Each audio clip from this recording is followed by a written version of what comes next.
মাদারীপুরের শীতকালীন সবজি বাজারে উঠতে শুরু করায় দামে কিছুটা হলেও কমতি দেখা গেছে। তবে সরবরাহ বাড়লেও দাম এখনও সাধারণ ক্রেতাদের নাগালের বাইরে। বাজারের আরও খবর জানাতে মাদারীপুরের কালকিনি থেকে আমাদের সাথে সরাসরি যুক্ত হচ্ছেন প্রতিনিধি রকিবুজ্জামান।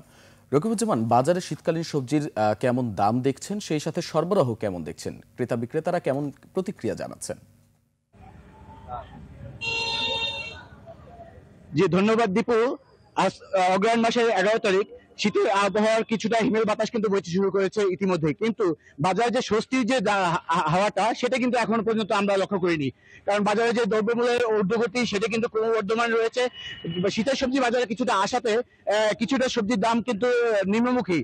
আর ক্রেতা বিক্রেতারা যেমনটা জানিয়েছে যে আগামী কয়েকদিনের মধ্যে শীতের মাঝামাঝি দিকে যদি বাজারে শীতের সবজি পর্যাপ্ত পরিমাণে চলে আসে, সেক্ষেত্রে কিন্তু দাম কিছুটা কমতে পারে। আমি বাজার খুঁজে দেখেছি, সেখানে কিন্তু শীতের সবজির মধ্যে ফুলকপি বিক্রি হচ্ছে 60 টাকা, করলা 80 টাকা, সিম বিক্রি হচ্ছে 90 টাকা, বেগুন বিক্রি হচ্ছে 100 টাকা, টমেটো বিক্রি হচ্ছে 70 টাকা, বাঁধাকপি বিক্রি হচ্ছে 50 টাকা। এছাড়া কাঁচামরিচ বিক্রি হচ্ছে 120 টাকা এবং ধনিয়া পাতা বিক্রি হচ্ছে 140 টাকা করে। আমি আলুর বাজারটা গিয়েছিলাম, সেখানে আলু বিক্রি হচ্ছে 25 টাকা, পেঁয়াজ বিক্রি হচ্ছে 80 টাকা এবং রসুন বিক্রি হচ্ছে দেশিটা 100 টাকা করে।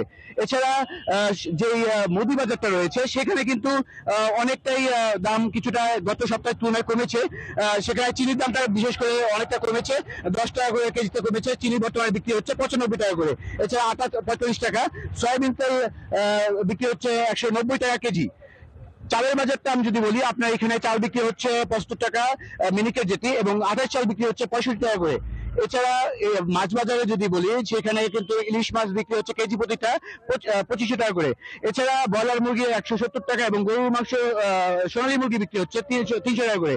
গরু এবং খাসির বাজারটা কিন্তু অপরিত রয়েছে, সেখানে কিন্তু গরুর যে দামটা সেটা রয়েছে 700 টাকা করে এবং খাসি বিক্রি হচ্ছে 1100 টাকা করে। তো আমি ক্রেতা বিক্রেতা সবার সাথে কথা বলেছিলাম, আমি আড়তদারদের সাথে কথা বলছিলাম। তারা যেমনটা জানিয়েছে যে বাজারে কিন্তু সবজির পরিমাণ সরবরাহ পর্যাপ্ত পরিমাণ রয়েছে, কিন্তু এই সবজি পর্যাপ্ত পরিমাণ থাকার পরেও বাজারে যে দ্রব্যমূল্যটা সেটা কিন্তু নাগালের ভিতরে আনা যাচ্ছে না কিছুতেই। তো এই ছিল আমার কাছে মাদারীপুরের কালকিনি থেকে বাজার দর সম্পর্কে সর্বশেষ। দীপু, ধন্যবাদ রকিবুজ্জামান আপনাকে। দর্শক, মাদারীপুরের কাঁচা বাজারে থেকে আজকের সবশেষ খবরাখবর নিয়ে আমাদের সঙ্গে যুক্ত ছিলেন সহকর্মী রকিবুজ্জামান।